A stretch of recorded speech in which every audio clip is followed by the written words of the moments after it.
Hello everyone, my name is Param Jadhav and today I'm going to help you find some of the mysteries of infinity. So, what do you know about infinity? According to you, infinity is anything that is undefined. Infinity can be 1 by 0, 2 by 0, 3 by 0, or n by 0, where n represents any natural number.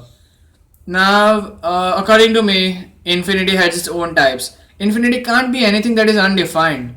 Infinity can be anything but not undefined.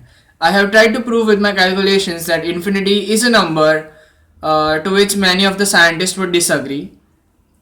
According to me, infinity has its own types. That is, infinity 1 represents 1 by 0, infinity 2 represents 2 by 0, infinity n represents n by 0, where n represents real number. So, let us look at some of my calculations, and I would like to try to explain to you that infinity is a number. Param's infinity. My name is Param Jadhav. So let us consider this equation: e to power infinity x into 0 is equal to y.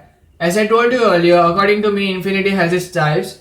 Infinity x represents x by 0, where x is a real number and a is also a real number.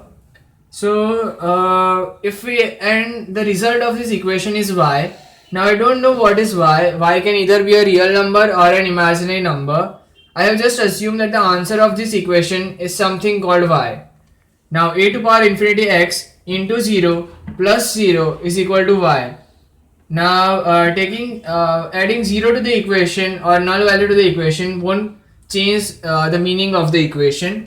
So taking 0 as common, I get a to power infinity x plus n bracket close is equal to y. Now n is a set of real number where n is not equal to infinity. I have to take this set because 0 into any number will be equal to 0. So by taking 0 as common, I can't put 1, 2 or 3 in here. Or rather 1 in here because 0 into 2 will also be equal to 1 or a 0. Therefore, now 0 can also be written as 1 upon b to power infinity z, where b and z are natural numbers. We all know that 1 upon infinity is 0, so I can write 0 as 1 upon b to power infinity z, as according to me, infinity has its own types. Now, by substituting this value of 0 in the above equation, I get 1 upon b to power infinity z into a to power infinity x plus n bracket close is equal to y. Now, taking this as the denominator, I get a to power infinity x plus n upon b to power infinity z is equal to y.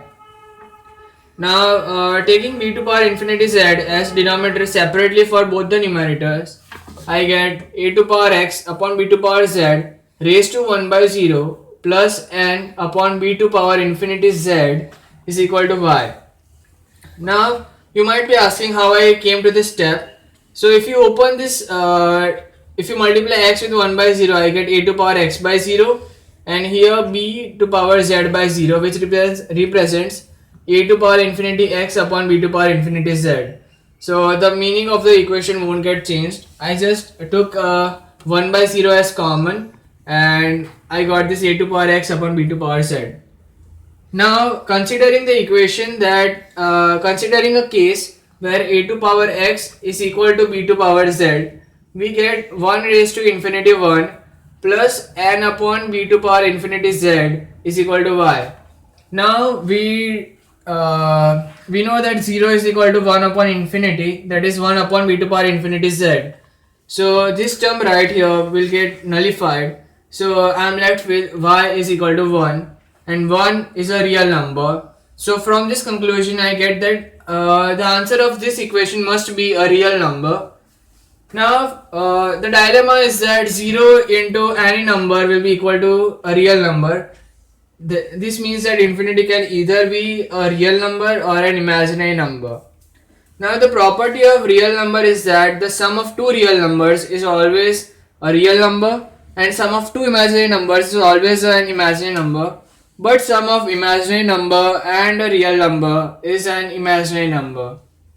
Now coming to this equation, if I assume that this part right here is an imaginary number, then this part right here will also be an imaginary number, because considering this part as imaginary number will give me the conclusion that a to power infinity x is an imaginary number.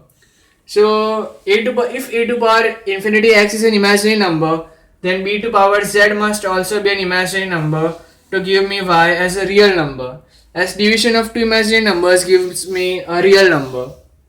So here n upon b to power infinity z will be an imaginary number, and this part right here will be a real number. So this real number plus an imaginary number will give you an imaginary number which contradicts our case. Now this means that this part and this part must be a real number to give me y as a real number. So if this part is a real number, then a to power infinity x is equal to if a to power infinity x and b to power infinity z both are real numbers. So in this way I prove that the infinity is not an imaginary number, rather it is a definable real number, which I have defined just now. Now this is some of my proof of proving how infinity is a real number. For more laws of infinities, that is their addition, multiplication, division and subtraction, please watch my next video, and don't forget, I'm Param Jadhav.